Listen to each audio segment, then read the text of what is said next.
자, 이제 하나님 편인가 세상 편인가 오늘은 마지막 회가 되겠습니다.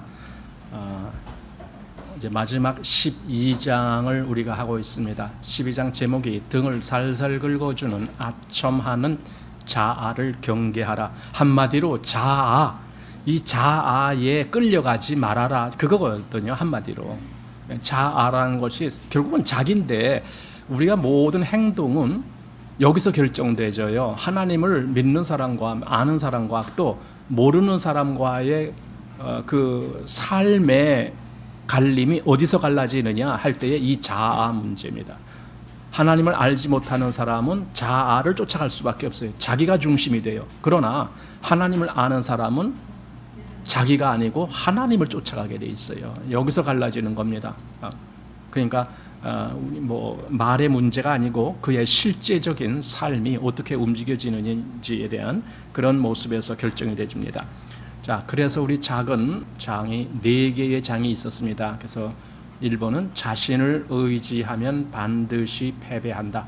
또 2번 자기 신뢰의 속삭임을 경계하라. 이제 여기까지 우리가 지난주에 했고 작은 3장도 일부 했습니다. 그래서 작은 3장의 내용이 하나님의 사랑은 우리에게 엄청난 위로가 된다 하면서 그 앞에 서론격을 우리가 지난주에 했고 그 다음에 이제 본론으로 들어가는 내용이 나오는데 그거 이제 오늘 할 차례입니다. 그리고 4장은 하나님을 과소평가하고 자신을 과대평가한 죄를 회개하라 이런 내용으로 시작됩니다. 그래서 오늘은 3장 작은 3장 하나님의 사랑은 우리에게 엄청난 위로가 된다라고 하는 제목입니다. 한마디로 하나님이 나를 사랑하시는구나 이걸 깨닫는다라면은 우리가 그 어떤 것에 대해서도 기죽을 필요도 하나도 없다. 왜? 이 하나님의 사랑이 그것이 진짜 깨달아진다라면 그런 말입니다. 자, 그래서 이 내용은 지난주에 우리가 마지막 부분에 본 부분입니다. 이게 뭐냐면 그분은 그들이 영적으로 성장하고 성숙하도록 돌보신다. 즉 하나님을 신뢰하는 자들을 돌보신다라는 거예요. 그래서 그분은 그들이 자신을 온전히 신뢰하고 그들 자신을 완전히 불신해야 한다는 것을 깨닫기를 원하신다.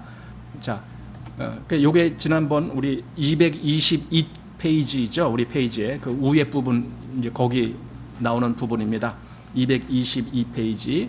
그러니까 그들이 하나님을 온전히 신뢰하고 자기 자신을 신뢰하지 아니하는 그렇게 되는 것, 그걸 깨닫기를 원하시는다. 이제 그렇게 하려면은 어떻게 되느냐? 하나님은 우리로 어떻게 우리가 무능한 존재인지를 그걸 깨달을 수 있는지 그게 하나님이 역사하시는 방법. 이제 오늘 볼 단계가 바로 그겁니다.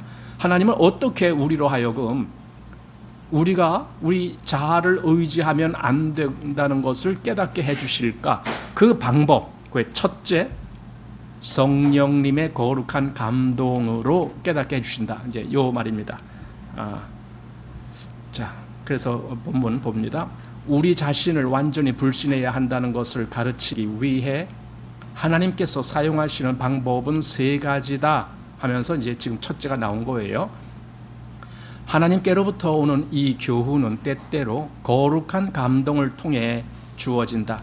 당신이 아무것도 할 수 없다는 것을 깨닫는 가장 쉽고 좋은 방법은 하나님이 당신의 영혼에게 깨달음을 주시는 것이다.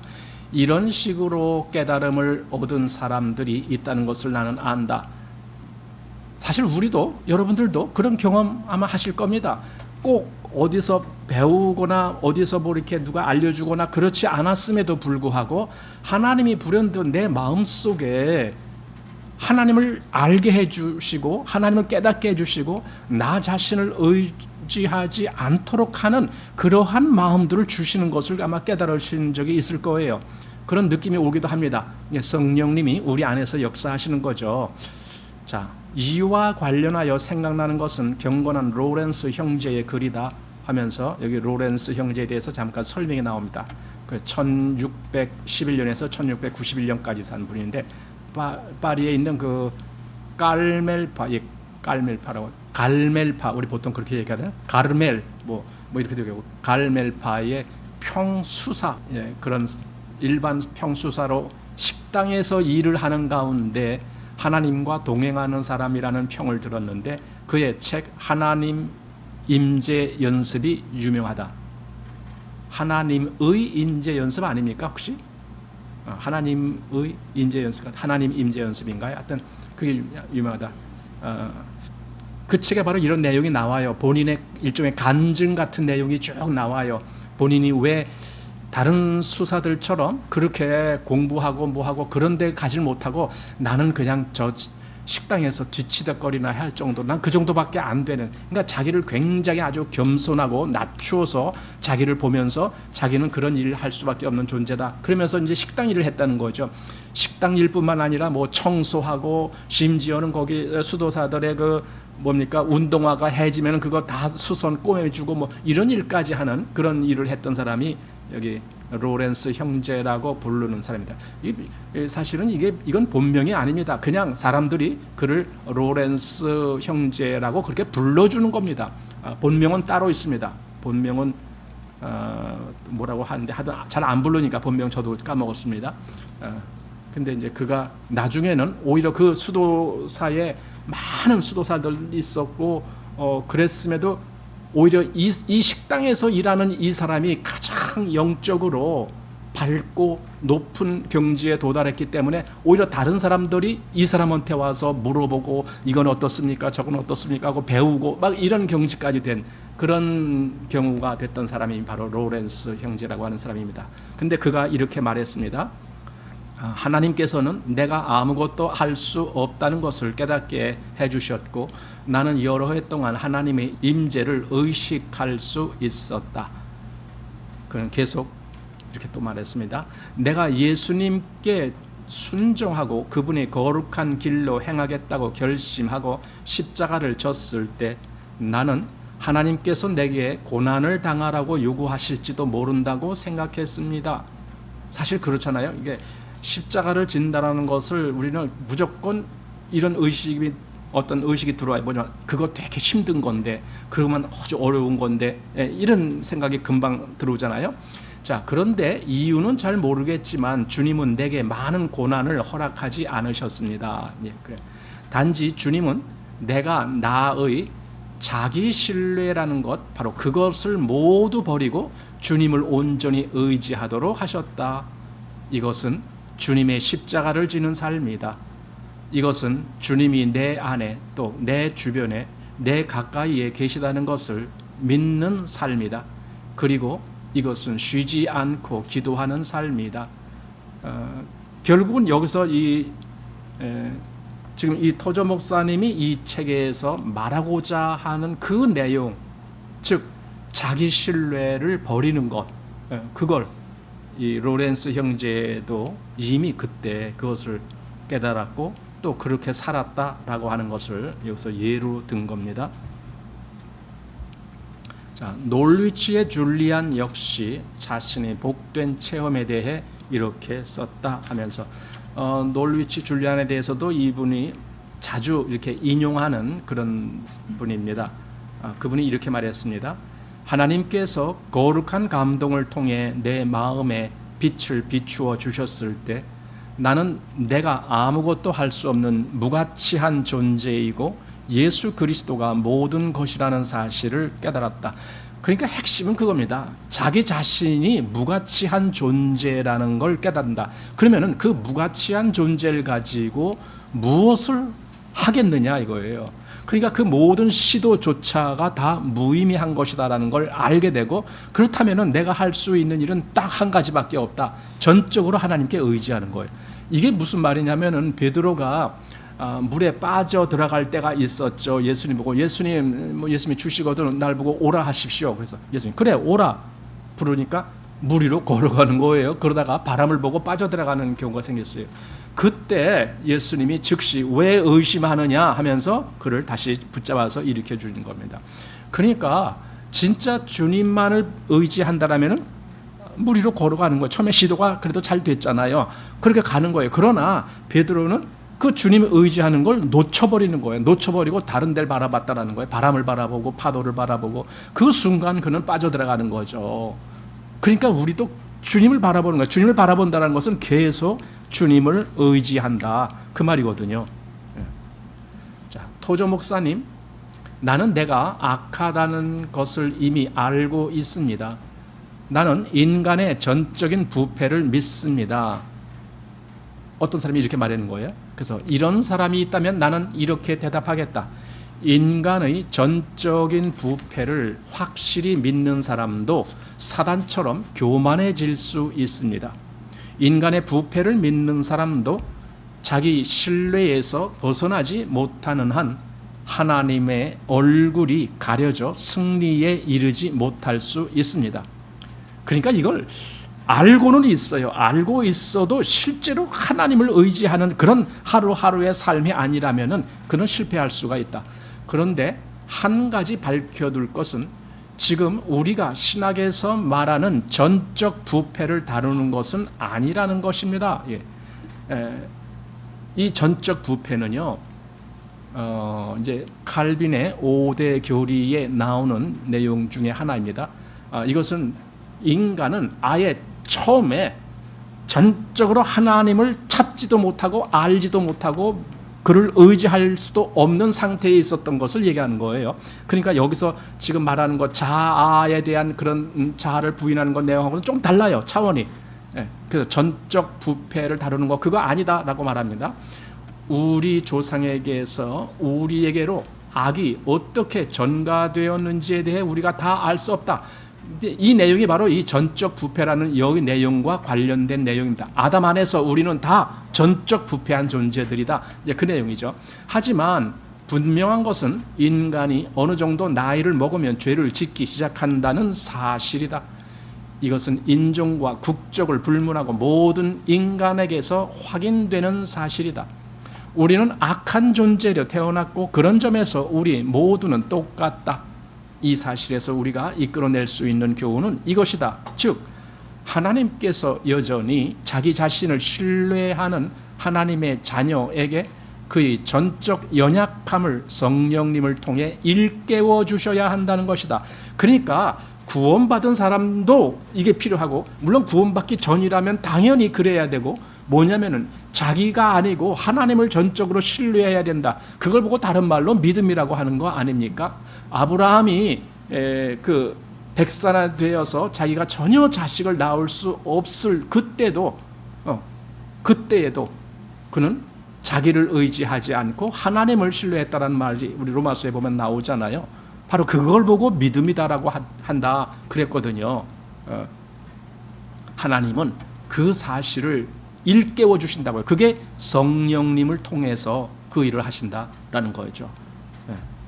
물론 선생이라는 사람들이 당신에게 당신은 연약하고 당신의 모든 의는 더러운 옷과 같습니다 라고 가르쳐 줄 수도 있을 것이다. 당신은 학교를 다니고 학위를 받고 졸업하여 자신감이 넘쳐 선교사나 목사나 성경교사로 일할 수도 있다. 그러나 아직도 자기 신뢰에 빠져 있는 신자의 이기적인 상태를 깨닫게 해 주실 수 있는 분은 성령님 뿐이시다. 이런 깨달음이 찾아오면 우리는 오직 그분만을 의지할 것이고, 로렌스 형제처럼 날마다 하나님의 임재 가운데 기뻐하며 살아갈 것이다. 그래서 저는 그렇게 보여져요. 그 남에게 가르치는 사람들은 특별히 바로 이런 경우가 되는데, 굉장히 중요한 부분이라고 저는 보는데, 뭐냐면은 우리가 어떤 목사를 이렇게 볼 때에 그 목사가 가르치는 걸 아주 잘 가르치고 뭐 그런 목사가 있다고 치더라도요, 잘 알아야 돼요. 잘 분별해야 돼요. 뭐냐면 저 사람이 지금 자기 지혜를 가르치고 있는가. 이 앞에 그랬잖아요. 뭐 학교를 다니고 학위를 받고 졸업하여 자신감 넘쳐 그래서 선교사나 목사나 또는 성경교사로서의 일을 한다. 이런 사람들, 그래서 여기에 아주 유능한 재주가 있고 특기가 있고 장점이 있는 사람들은 많은 사람들이 야, 저 사람 잘한다 이렇게 칭찬하면서 합니다. 근데 중요한 것은요, 그 사람이 얼마나 잘하느냐가 중요한 것이 아니라 그 사람이 과연 성령님에 의해서 그 일을 하느냐가 중요한 거죠. 그럼 성령님에 의해서 그 일을 하는 사람은요, 간단해요. 자기를 드러내지 않아요. 자기의 그 우수한 그 능력 그런 걸 드러내진 않아요. 그런데 그러면은요 사람들에게는요 별로 재미가 없어요. 그러나 하나님을 아는 사람에게는 그런 가르침이 진짜가 되는 거예요. 하나님을 모르는 사람들에게는 지금 당장 뭔가 잘 가르쳐 준다라는 감각적인 만족을 원해요. 감각적인 만족. 저 목사님 대단히 훌륭하신 것 같아. 자꾸 이런 것을 드러내게 하는 그런 것들을 사람들이 원해요. 그러다 보니까 육신적인 재주가 있는 사람이 세상에서는 훌륭한 목사인 것처럼 비춰집니다. 하지만 우리는 분별 있게 그걸 보아야 됩니다. 저 목사가 지금 무엇을 가르치고 있는가라는 걸. 자, 아까 이제 우리 신학적인 용어의 전적 부패라고 하는 것에 대해서 우리 조금만 더 보겠습니다. 왜냐하면 이런 기회에 그런 걸 살펴보는 것도 좋겠다. 아니면 일부러 따로 그걸 공부하기가 좀 그렇잖아요. 그래서 칼빈주의 5대 강령이라고 하는 그 내용을 한번 보겠습니다. 칼빈주의 5대 교리라고 하는데 이 5가지가 있습니다. 첫 번째 전적 타락, 두 번째 무조건적 선택, 세 번째 제한적 속죄, 네 번째 불가항력적 은혜, 그리고 5번째 성도의 견인입니다. 여기서 여러분들이 저거 무슨 말씀인지 잘 모르겠다 하는 거 있습니까? 없죠? 다 아시는 겁니다. 그럼 제가 질문 드려도 되겠습니까? 다 아시는 겁니다. 여기 3번에 제한적 속죄가 뭡니까? 하나님의 구원이 좀 부족하다는 뜻입니까? 아니죠. 하나님은 선택한 하나님의 사람을 구원시키는 것이지 하나님의 사람이 아닌 자를 구원시키지는 않는다는 거예요. 그게 선택이라는 겁니다. 제한적인 속죄. 그 다음에 불가항력적 은혜라는 것은 하나님이 그에게 은혜를 베풀 때 그 사람은 자기가 거부를 해도 거부가 안 돼. 이게 무슨 말이냐? 그런 사람이 있거든요. 하나님이 주시는 은혜를 알면서도 일부러 그걸 회피하고 하는 건데 결국은 하나님은 어떻게 해서든지 그를 다시 끌고 와요. 그에게 큰 고난을 겪게 하시든지 무슨 엄청난 일을 겪게 하시든지 어쨌든 그래서 다시 끌고 와요. 그래서 하나님의 은혜 아래 굴복하게 만들어줍니다. 그 다음에 이제 성도의 견인. 사실은 여러분들은 이게 뭔 말인지 모를 거예요. 성도의 견인 아십니까? 이게 뭔 말인지 모를 겁니다. 이거 하나님이 끝까지 이끌어 주시는 거 아닙니까? 이제 이렇게 대답할 사람들이 많을 거예요. 그거 아니에요. 자, 다시 한번 여기 1번부터 조금씩 요약해서 보겠습니다. 전적 타락, total depravity라고 하는 단어입니다. 전적 타락이란 아담의 범죄로 인해 타락한 인간은 하나님을 찾아가거나 선을 행할 의지나 능력이 그게 완전히 상실됐다라고 보는 것. 이런 것들이 시편 14편이나 51편이나 또는 로마서 3장이나 에베소서 2장에 나오는 말씀입니다. 거기에 정말 사람을 완전히 무능력하다. 전적 타락. 아까 이제 오늘 본문에서 말한 그런 내용입니다. 자, 그리고 두 번째로 무조건적 선택, unconditional election이라고 합니다. 무조건, 그러니까 인간이 어떤 사람은 좀 선해, 어떤 사람은 좀 착해, 어떤 사람은 좀 바른 사람이야. 그런 것 때문에 그를 택하시고 그를 구원하시고 그런 거 아니다. 인간은 그냥 전적으로 죄인 되었을 때에 하나님이 은혜로 그를 부르신다라는 겁니다. 자, 그다음에 세 번째 제한적 속죄. 아까 제가 잠깐 설명드린 거 limited atonement 이렇게 되어 있습니다. 제한적 속죄란 예수 그리스도의 십자가 죽으심과 속죄는 온 세상 사람들을 위한 것이 아니라 오직 하나님의 선택하신 자들만을 위한 것임을 말한다 하면서 요한복음 14장 또 17장 또 데살로니가후서 3장 이런 여러 곳에 이렇게 나옵니다. 자, 그다음에 이제 네 번째 불가항력적 은혜. irresistible grace라고 하는 겁니다. 불가항력적 은혜란 하나님의 구원하시는 은혜는 인간이 거부하거나 저항할 수 없다는 것이다. 그러니까 인간 편에서는 거부해요. 인간 편에서는 저항도 해요. 그지만 하나님은 어떤 방법을 통해서도 다시 그를 하나님 앞에 나오도록 그렇게 만들어 주십니다. 자, 그 다음에 이제 다섯 번째, 제가 아까 여러분들이 잘 모르실 거라고 합니다. 성도의 견인이라고 합니다. 이 견인, 요 잘 봐야 됩니다. 이 견인이라는 이 한자의 견자는 부들견자입니다. 구도. 그 다음에 인자는 참을 인자입니다. 그러면 이게 무슨 말이냐면요, 마음이 아주 강하게 참아내는 걸 얘기하는 거예요. 그러니까 끌어준다가 아니라 성도가 그걸 강하게 참아내는 거, 그걸 견인이라고 한 거예요. 그래서 영어로에는 perseverance of saint 이렇게 되어 있습니다. 이 perseverance가 우리말로 한다면 뭐 인내, 참음 뭐 그런 거예요. 그런 의미로 성도의 견인 이렇게 한 겁니다.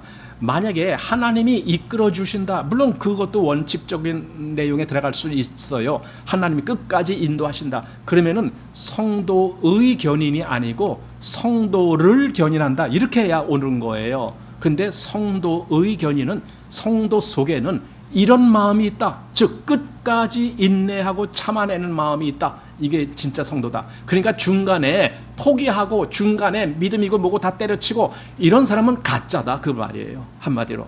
그래서 성도의 견인이란 한 번 구원받은 자는 하나님의 보호 속에서 끝까지 인내하여 구원의 영광을 누린다는 것이다. 여기서 견인이란 성령께서 거듭난 성도를 끝까지 보호하심으로 영원한 구원에 이르도록 인도하심을 의미한다 했는데, 이 설명이 잘못 오해할 수도 있어요. 그래서 성도의 견인은 성도의 궁극적 구원이라고도 말한다, 이렇게 설명되어 있습니다. 그런데 저는 그 요한계시록에 보면은 그 인내에 대해서도 말했고, 예수님이 복음서에서도 인내에 대해서 말한 적이 있습니다. 그 성경을 보면은 누가복음 8장 15절에서 좋은 땅에 있다는 것은 착하고 좋은 마음으로 말씀을 듣고 지키어 그 다음에 인내로 결실하는 자니라, 이렇게 되어 있습니다. 인내로 결실한대요. 그러니까 인내가 없으면은 결실이 안 돼요.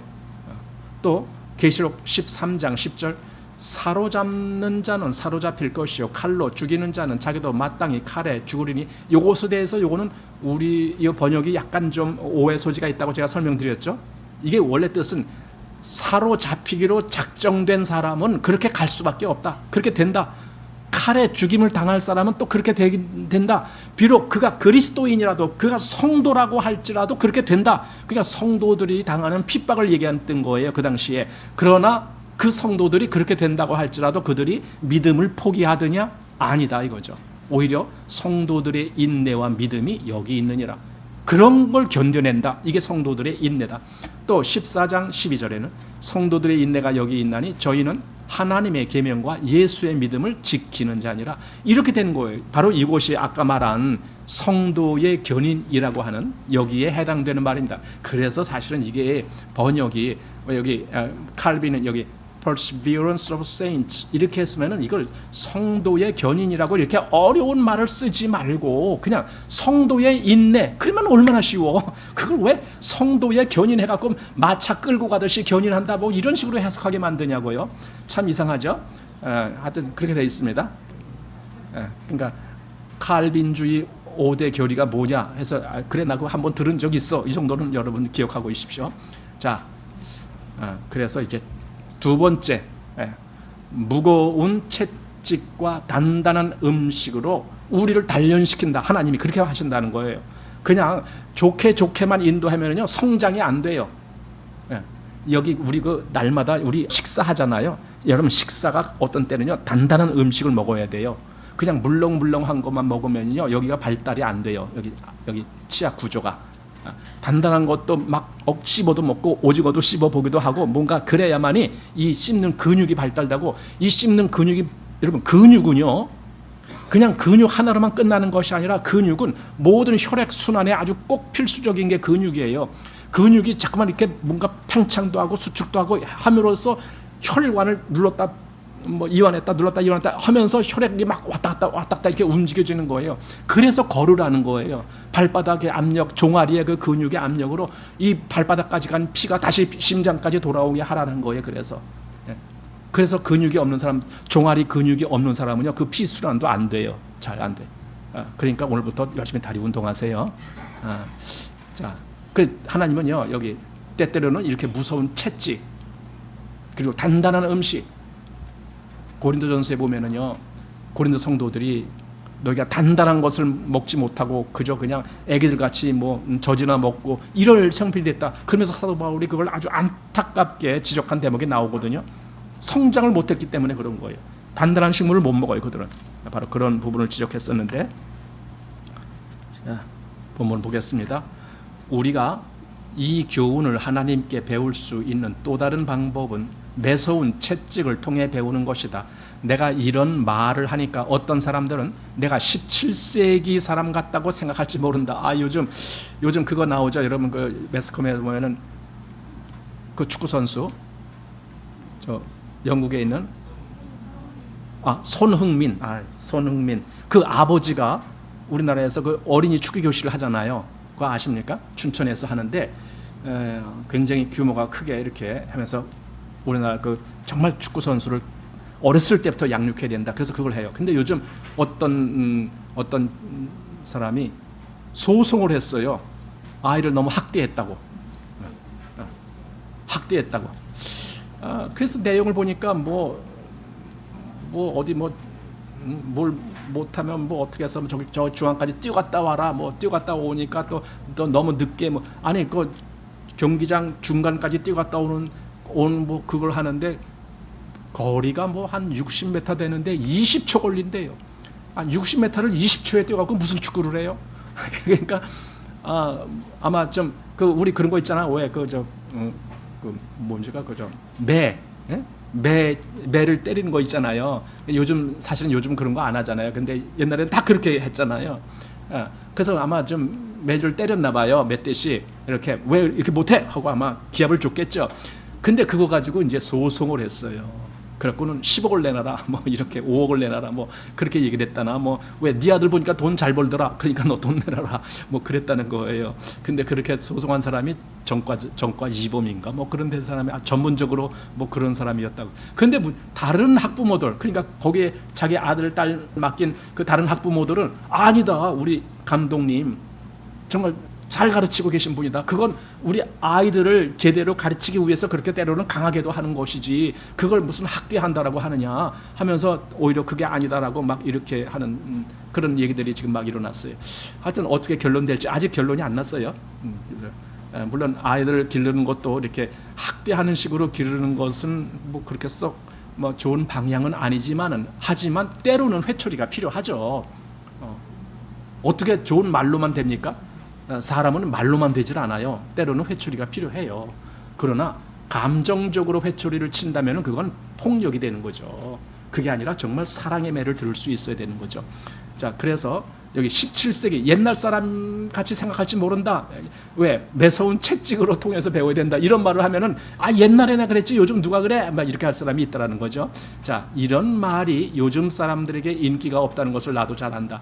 요즘 사람들은 대중음악의 여러 악기들을 동원하여 청중을 즐겁게 해주는 것에 더 관심이 많을 것이다. 그러니까 사람들 마음을 즐겁게 하면서 인도를 해야지 왜 그렇게 뭐 엄한 게 인도를 하냐 뭐 그런 거죠. 그러나 명심하라.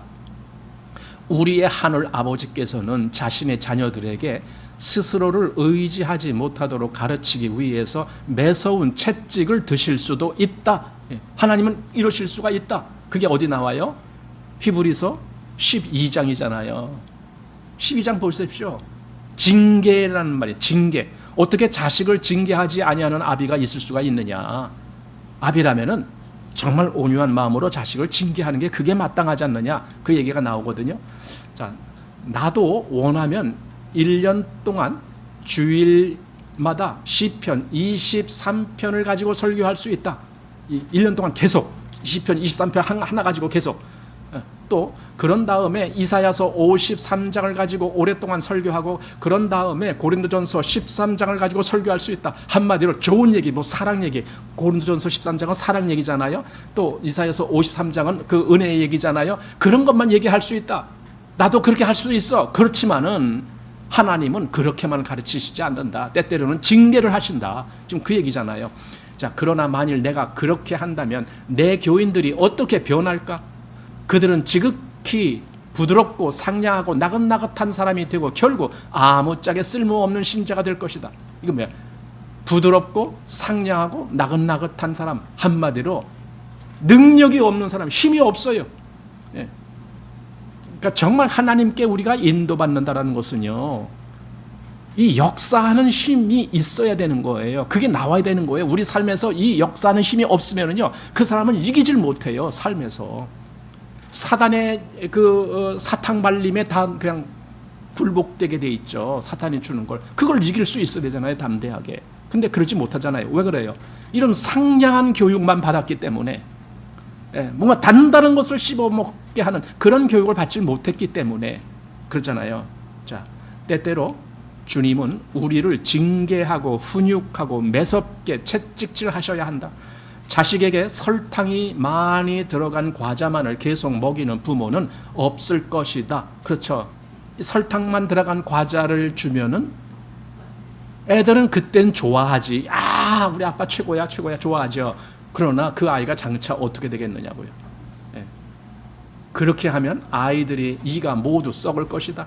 그들이 건강을 유지하고 튼튼해지려면 단단한 음식도 반드시 먹어야 한다. 여러분, 사탕만 이를 썩게 하는 게 아니에요. 그 아이에게 부드럽고 좋은 얘기만 해주면은요, 인생이 썩어 들어가요. 그의 삶이 썩어 들어가요. 신앙도 마찬가지라는 거죠. 지금 좋은 얘기만 하면은 고린도전서 13장 그걸 가지고 1년 동안 설교할 수 있다 그러네. 거기 뭐가 나와요? 사랑은 이렇고 사랑은 이렇고 맨날 그 얘기만 해주면은 사람들이 이 단단한 음식이 딱 눈앞에 왔을 때 그걸 못 견디는 거죠. 자, 매서운 채찍이라는 말을 들을 때 우리는 즉시 구약의 욥이라는 사람을 떠올릴 수 있다. 예, 맞아요. 욥을 생각해야 돼. 예. 사실 우리는 욥을 많이 동정한다.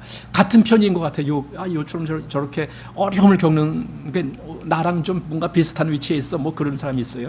자, 인간은 이 본능적인 동정심 때문에 많은 사람들은 하나님이나 욥의 아내보다는 욥을 편든다.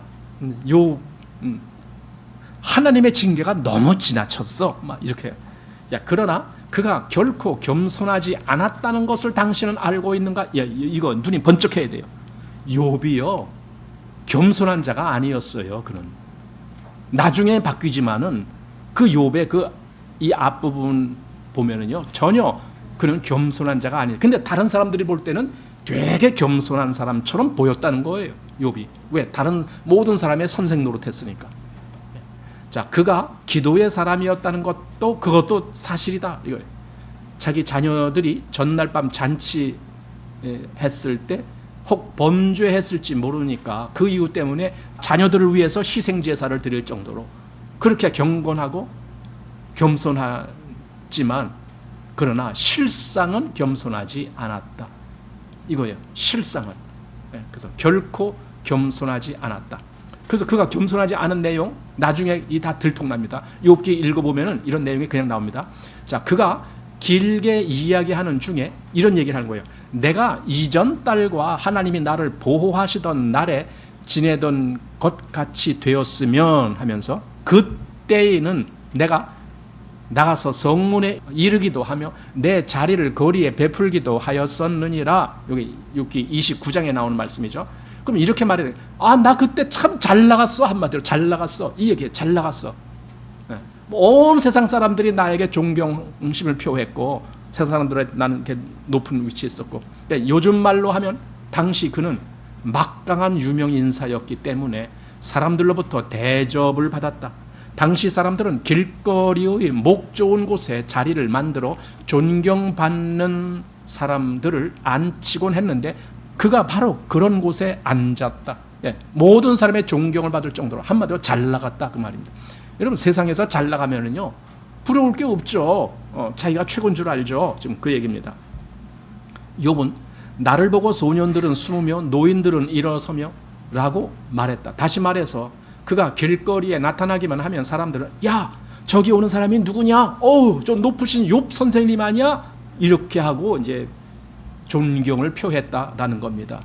그는 이제 내가 여기 제 가운데 누웠도다. 사람들이 나를 내쳤으니 누구도 내게 표를 던지지 않을 것이다. 하지만 한때는 방백들이 내 앞에서 말을 삼가고 손으로 입을 가리기도 했었노라. 이렇게 말하는 그 욥의 마음이 얼마나 지금 교만한 거냐 이거예요. 그러니까 실상 욥은 겸손이 없었던 거예요. 겸손하지 않았어요. 근데 사람들 보기에는 그게 아니었던 거예요. 굉장히 존경할 만한 사람처럼 비춰졌던 거거든요. 그렇지만 욥은 겸손하지 않았다. 자, 욥은 넉마주의가 아니라 대단한 사람이었다. 그는 자기가 대단한 존재라고 생각, 바로 이거죠. 이게 바로 자아를 붙드는 거예요. 자기가 하나님 내가 이렇게 했는데 왜 나한테 이런 대우를 해주십니까? 왜 나한테 이런 어려운 일을 겪게 하십니까? 왜 나한테 이런 징벌을 주십니까? 저기 나보다 못한 사람들한테는 왜 징벌을 안 내리고 나한테는 이렇게 힘들게 하십니까? 하고 하나님께 대들었잖아요. 이게 뭐예요? 이게 겸손한 겁니까? 그러니까 욥을 설교하는 설교 중에 열의 9은 그걸 놓쳐버려요. 사람들이. 욥을 겸손한 사람이라고 처음부터 욥의 인내를 보았느냐 하면서 참 겸손하고 인내한 사람이다 이렇게만 보려고 그래요. 그건 욥의 마음속을 꿰뚫어 보질 못했기 때문에 그래요. 그러나 욥의 마음속에는 자기가 최고의 위치에 있었던 거예요. 그러면서도 겉으로는 굉장히 점잖으면서 남에게 자선을 베풀면서 남의 온 존경을 다 받았던 그 사람이 욥이라는 사람이거든요. 네. 자기를 대단한 사람이라고 했는데 그것이 불행의 시작이었다 이거예요. 그러니까 욥은 아직도 자아를 버리지 못했다 그거죠. 즉 자기가 대단한 존재라는 생각 때문에 그에게 그런 혹독한 시련이 닥쳤던 것이다. 그러니까 하나님이 이유 없이 욥에게 고난을 겪게 하셨느냐? 아니다. 욥에게 그럴 이유가 있었다. 그게 뭔데? 자기가 굉장히 대단한 존재로 여기는 그 높음, 그 교만함, 그게 욥에게 있었다. 자, 형제여, 당신이 대단한 사람이라면 당신 자신도 그렇게 생각한다면, 그리고 당신이 하나님의 자녀라면 당신에게도 욥처럼 시련이 올 수도 있다. 그러니까 빨리 경각심을 가지고 하나님 앞에서 낮아짐을 배우라. 지금 그겁니다. 결국 하나님의 위엄과 능력을 목도한 욥은 오 하나님, 제가 이제까지 말을 많이 하였지만 이제는 손으로 입을 가릴 뿐입니다. 이제 깨달았다 이거죠. 깨달았다. 내가 할 말이 없습니다. 손으로 입을 가린단 말이 그거입니까? 딱 나 할 말 없어요. 지금까지는 내가 정말 내가 뭔지도 모르고 이렇게 떠벌렸는데 하나님 나 이제부터는 그런 말 안 하겠습니다. 그거잖아요. 그래서 저는 가증한 사람입니다. 우리 성경에는 뭐라고 되어 있죠? I am vile 이라고 되어 있죠. 그 뭐예요 그게? 미천한 존재입니다. 미천한. 자, 그때 비로소 하나님께서는 욥아 이제 됐다. 하나님이 원하시는 게 바로 그거기 때문에 이제 됐다. 그러니까 보세요. 하나님이 어떤 방법을 통해서 이 자아가 정말 아무것도 아니다라는 것을 깨닫게 해주시는 그런 역사를 하신다라는 거 아닙니까? 그래서 첫 번째는 성령님의 감동을 통해서, 두 번째는 어떤 일을, 여기서 말하자면 곤고한 일을 닥치어서 그래서 깨닫는 거. 근데 욥의 경우가 바로 그런 경우가 됐다. 그러니까 이제 됐다. 바로 하나님이 그를 그 사실을, 즉 자아를 붙들지 못하도록 하는 그걸 깨닫게 해주시는데 그런 역사가 필요했던 것이다. 그래서 이제 됐다. 이제 다른 사람을 위해 기도하라. 이제는 너 자신이 됐으니까 이제야 비로소 다른 사람을 위해서 네가 역사할 수 있다. 그거죠. 그거죠. 자, 욥은 자기를 위로하고 애쓴 친구들을 위해 기도했고 하나님은 그에게 그전 소유보다 갑절이나 주셨다. 그러니까 하나님은 그를 완전히 회복시켜 주셨다라는 의미가 되는 겁니다. 자, 그다음에 이제 셋째, 다양한 시험을 통해서 이런 것을 통해서도 자아를 내려놓게 만드는 그런 하나님의 역사가 있다라는 겁니다. 자, 하나님께서 자기 신뢰라는 우리의 약점을 처리하시는 세 번째 방법이 있다. 성경을 많이 공부한 사람이라면 이 방법이 어떤 것인지 쉽게 알 수 있을 것이다. 왜냐하면 이것은 다양한 시험을 통한 방법이기 때문이다.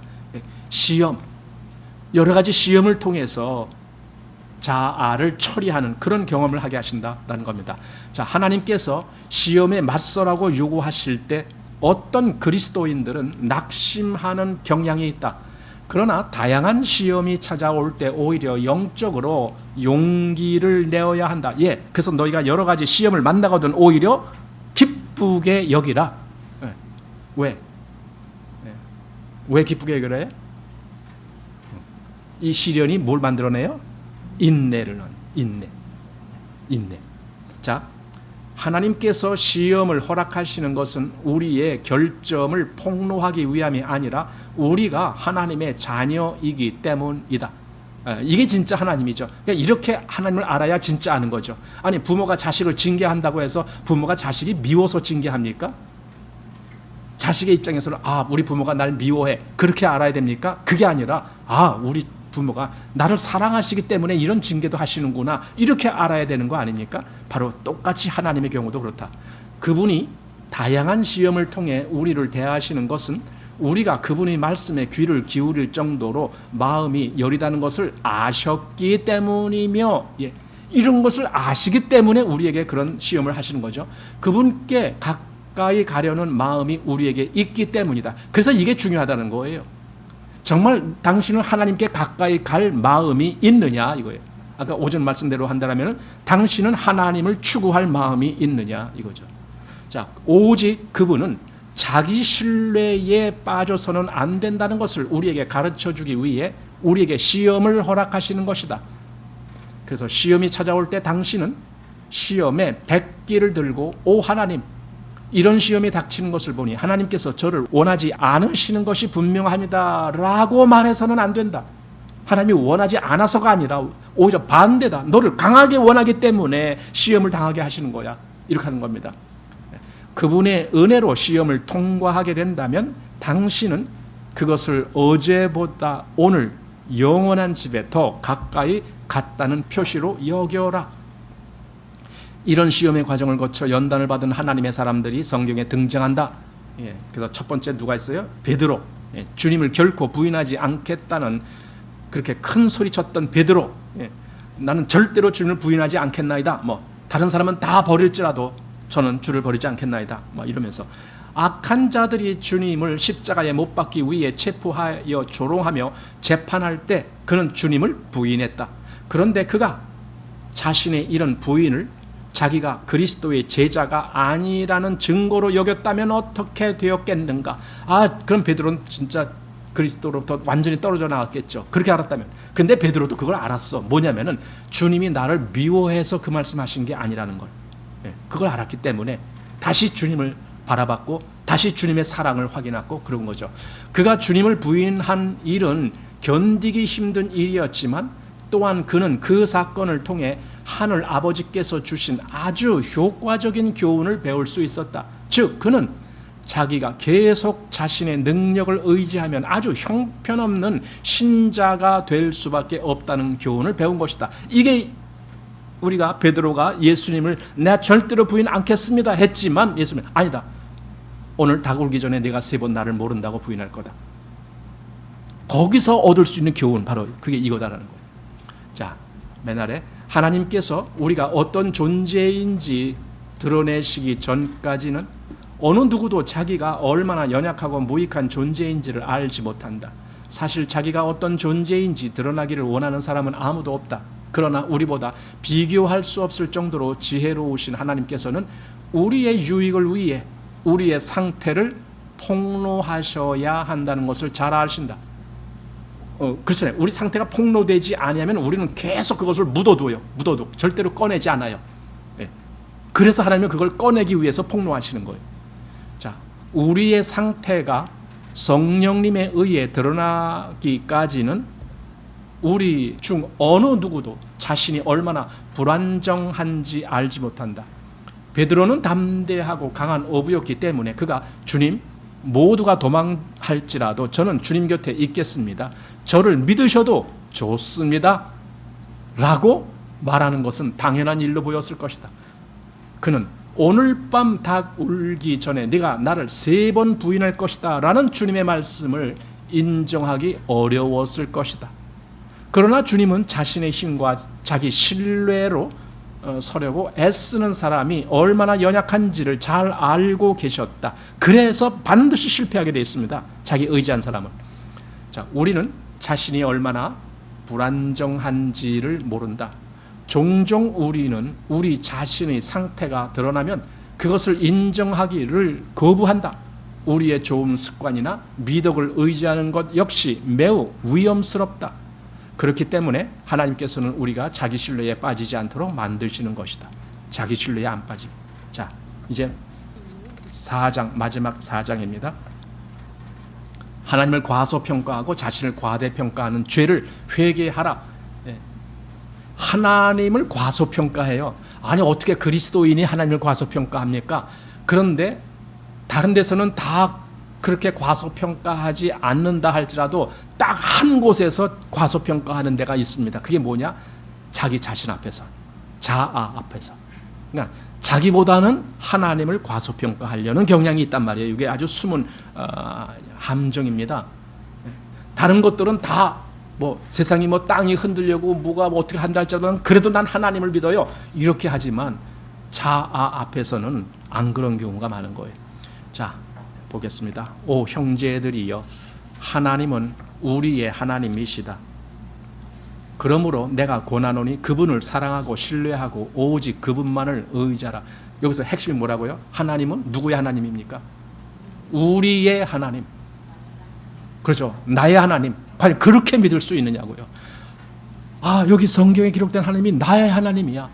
나를 가장 잘 아시고 나를 가장 사랑하시면서 나를 가장 좋은 곳으로 인도하시는 하나님이셔.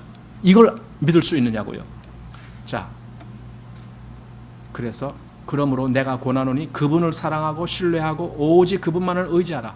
우리 자신을 계속 의지하면, 즉 자신이 훈련과 교육과 재능과 인간적인 판단을 의지한다면 우리는 하나님을 과소평가하는 것이고, 그러니까 보세요. 나 자신을 의지하는 그 자체가 하나님을 과소평가하는 거예요. 예. 자, 그리고 우리 자신을 과대평가하는 것이다. 하나님의 영광을 빼앗아 우리의 자아에게 돌리는 것이다. 이것은 매우 부끄러운 일이다. 왜냐하면 그분만을 온전히 신뢰해야 하는데 그렇게 하지 않는 것이기 때문이다. 심지어 우리가 하나님은 만물의 근원이시고 원천이시다라고 말하면서 그분의 속성들을 다 알고 신학에 박식한 사람이 된다 할지라도 우리는 마음속으로 우리 자신을 과대평가하는 잘못을 범할 수 있다. 이거예요. 이게 신학 박사라도 마찬가지입니다. 내가 성경을 잘 알고 있어. 예, 그런 사람에게도 이 위험이 있습니다. 성경을 잘 아는 그 자기 지식을 의지한다는 거예요. 그래서 하나님을 의지하지 못해요. 그러나 때로는요, 그 자기가 성경을 많이 알고 하나님을 잘 안다라고 하는 그 분야도 어떤 때는 내려놔야 될 때가 올 거예요. 왜냐하면 내가 잘못 아는 경우가 좀 많습니까? 하나님을 안다라고 했으면서도 내가 잘못 알고 있는 경우가 얼마나 많습니까? 바로 그런 것이 고쳐지려면은요, 자기가 알고 있는 그 자체도 내려놓을 수 있어야 돼요. 이것이 굉장히 중요한 모습입니다. 자, 이런 점에서 우리는 회개하고 용서를 받아야 한다. 날마다 하나님과 동행하면서 승리를 얻는 방법에 대해 언급하는 중에 로렌스 형제는 실패와 잘못을 해결할 수 있는 간단하고 직접적인 방법에 대해 조언했다. 그는 우리가 실수와 잘못을 범할 때 그것을 고백하지도 않고 용서받지도 않고 그냥 넘어가서는 안 된다고 가르쳤다. 뭐 로렌스 형제만 그럽니까? 우리가 성경에서 보는 가장 기본적인 것이 그거 아닙니까? 하나님 앞에 자백하는 것, 그것이 안 된다라면 그 죄에 대해서는 해결이 안 되는 거잖아요. 자, 요컨대 그는 이런 취지로 말했다. 잘못을 범하면 나는 주께 곧바로 나아가 주님, 제가 바로 그런 존재입니다. 주님이 저에게 용서와 도움을 베풀지 않으신다면 저는 이런 식으로 살아갈 수밖에 없습니다. 왜냐하면 제가 원래 이런 존재이기 때문입니다 라고 말씀드린다. 그러면 주님이 나를 용서하셨고 나는 바로 거기서 새롭게 출발했다. 이게 이제 로렌스 형제의 고백이죠. 자기가 그렇게 했다라는 걸. 근데 그것이 우리에게도 똑같다라는 겁니다. 자, 어떤 사람들은 회개하여 용서를 받으려면 오랜 시간의 과정을 거쳐야 한다고 주장하지만 나는 반드시 그럴 필요가 없다고 생각한다. 최고의 회개는 죄로부터 돌이켜 하나님께 돌아가서 다시는 죄를 짓지 않는 것이다. 예, 맞아요. 그런데 문제는요, 자기가 죄 가운데 있다라는 그 사실도 모르니까 문제인 거죠.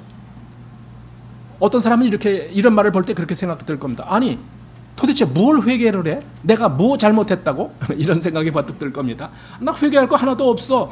나도 적당히 하나님 믿고 있고 적당히 뭐 성경도 읽고 뭐 기도도 적당히 하고 나도 그렇게 다 하는데 뭐 내가 회개할 게 뭐가 있어? 아마 이렇게 하고 자기는 여기 해당 안 된다라고 생각할지 모릅니다. 바로 그런 사람이 제일 위험한 사람이에요. 회개할 필요가 없다라고 여기는 사람. 자, 이것이 온 세상에서 최고의 회개이다. 하나님께서는 우리가 어떤 존재인지를 그분께 밝히고 인정하는 절차를 복잡하게 만드시지 않았다. 그것을 단순하게 만드셨고 그것에 대해 큰 보답을 약속하셨다. 그런데 어찌하여 우리는 하나님을 온전히 의지하는데 그토록 시간이 많이 걸리는가? 아니, 하나님은 단순히 만드셨는데도 그 방법을, 그 길을 단순하게 만드셨는데도 왜 나는 그렇게 복잡하게 생각해서 오래 걸리느냐? 그러지 말고 그냥 정직하게 하나님께 나가라. 단순하게 나가라. 그런 거죠. 예. 그러니까 한마디로 속히 그분 앞에 나가서 자기의 무능함에 대해서 그냥 인정해봐라. 그리고 회개해봐라. 돌이켜라. 그런 거잖아요. 내가 하나님을 의지하는 것이 아니라 내가 나를 의지했습니다라고 하는 그 사실을 돌이켜봐라. 그게 회개거든요. 그래서 회개는요, 그리스도인이 된 이후에도 때때로 우리에게 꼭 필요한 것이 회개라는 거예요. 그 잘못이 드러나니까. 그러니까 회개를 모르는 그리스도인은 전혀 성장하지 못하는 그리스도인이에요. 그러니까 자기를 내려놓을 줄 아는 그런 그리스도인이 되어야 된다. 그래서 마지막으로 자아가 전혀 우리의 의지할 것이 아니라 오직 여호와 하나님을 의지하는 그것을, 그 믿음을 배워야 된다라는 겁니다. 그것이 이제 우리 하나님 편인가 세상 편인가 했는데 시작은 그렇게 했지만 결론은요, 하나님 편인가 자아 편인가 그렇게 해서 거기서 판결이 나게 되어 있습니다. 여러분 어느 편에 있습니까? 당연히 하나님이냐 세상이냐 하면 여러분들은 예, 하나님이죠, 하나님이죠 이렇게 말할 겁니다. 그럼 두 번째로 하나님이냐 자아냐 어느 쪽이냐 했을 때는 이거 좀 생각해 봐야 됩니다. 이렇게 생각해 보십시오. 과연 자아가 그렇게 대단한 건가? 하나님보다도 더 대단한 건가? 그러면 자아를 의지하십시오. 그러나 그렇지 않거들랑 자아를 버릴 수 있어야 됩니다. 그게 바로 자기를 그리스도와 함께 죽은 자로 여기는 겁니다. 그렇게 됐을 때 자아를 의지하지 않고 하나님만을 의지하는 법을 배우게 됩니다. 자, 오늘 그렇게 해서 하나님 편이냐 세상 편이냐라는 토조 목사님의 책 전체 마치겠습니다.